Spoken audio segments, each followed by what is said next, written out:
Since we last had an election, of course, the political spectrum has changed somewhat. So for those of you who aren't sure who's who nowadays, I'm going to talk you through the main political parties and their leaders with a brief summary of what they're all about. And to do that, I'm going to need a common sense sound bed. That doesn't sound right. We'll go with it.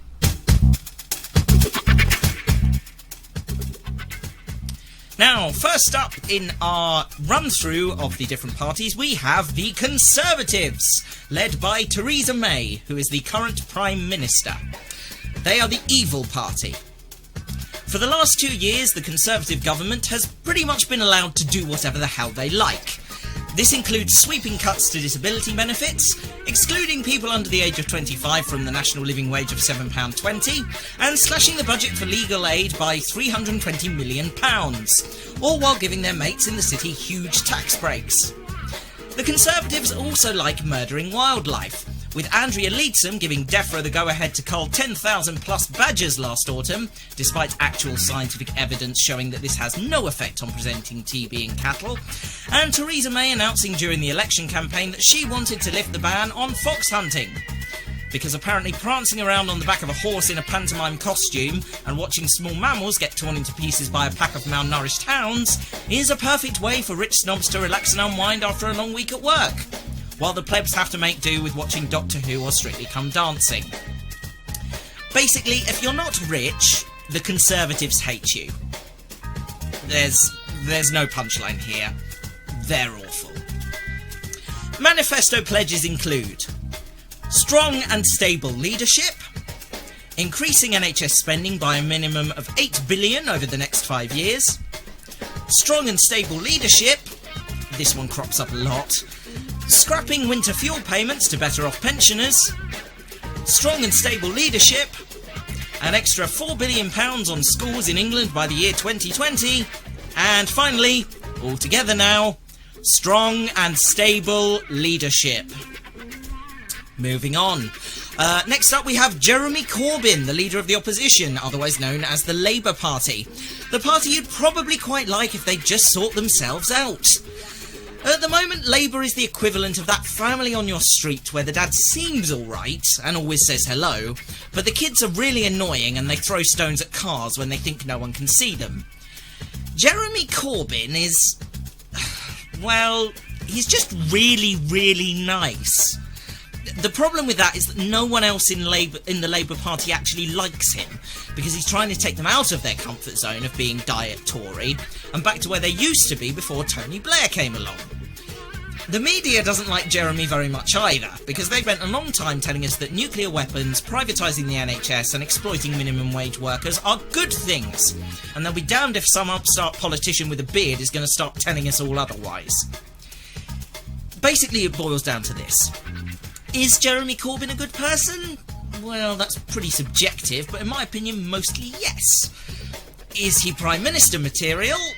I don't know. I guess we'll find out what everyone thinks about that tomorrow morning. Manifesto pledges include scrapping student tuition fees, like that, nationalisation of England's 9 water companies, end to 0 hours contracts, hire 10,000 new police officers and 3,000 new firefighters, and deliver rail electrification, including in Wales and the South West. All good things as far as I can see. Next up we have Tim Farron of the Liberal Democrats, the party that nobody remembers.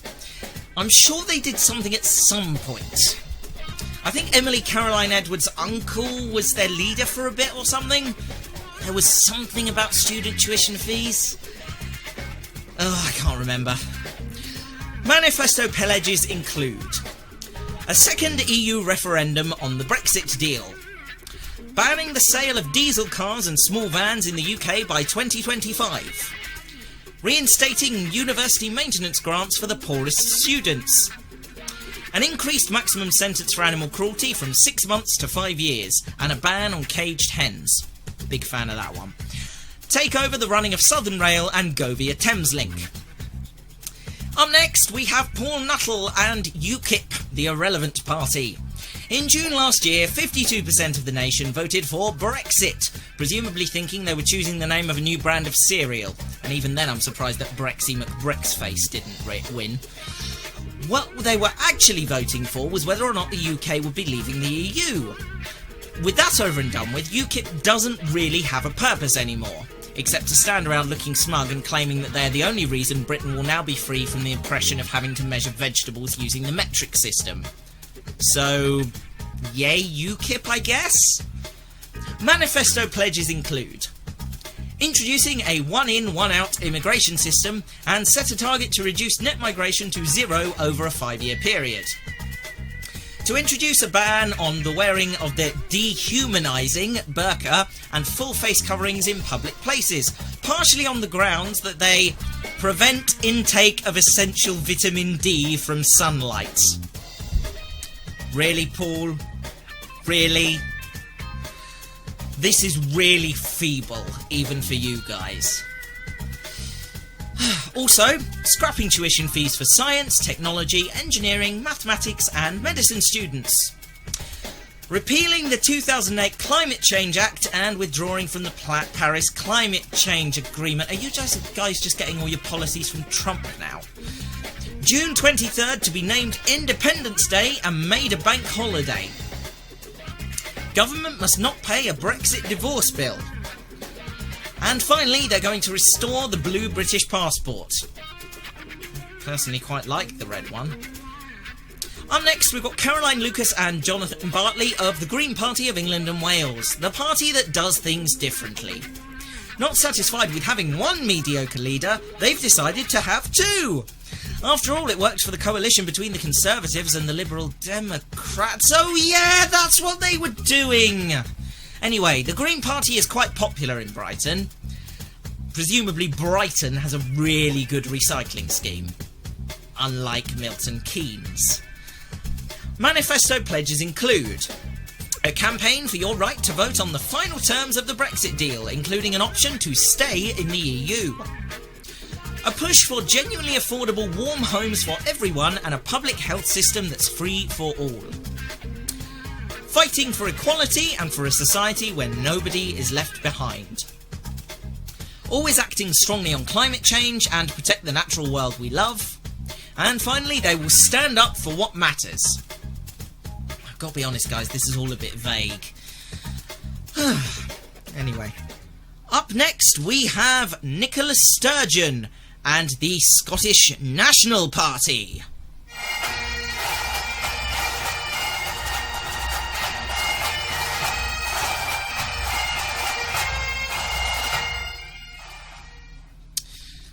Manifesto pledges include...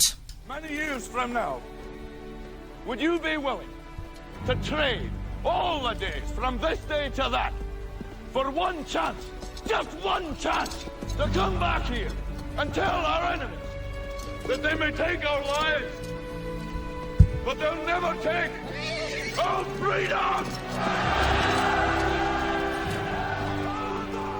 That sounds quite reasonable, actually. I'm kind of up for that. Up next, we have Plaid Cymru. Leanne Wood, the leader there, and they are the Welsh Party. I've lost my sound bed. Hang on a minute. There it is. The Welsh Party's important issues include parking in Cardiff city centre, making all of the BBC's good shows, and changing the perception that all Welsh people are generic stereotypes with a strange language. What do you mean that the Welsh from Microwave isn't Potty Ping?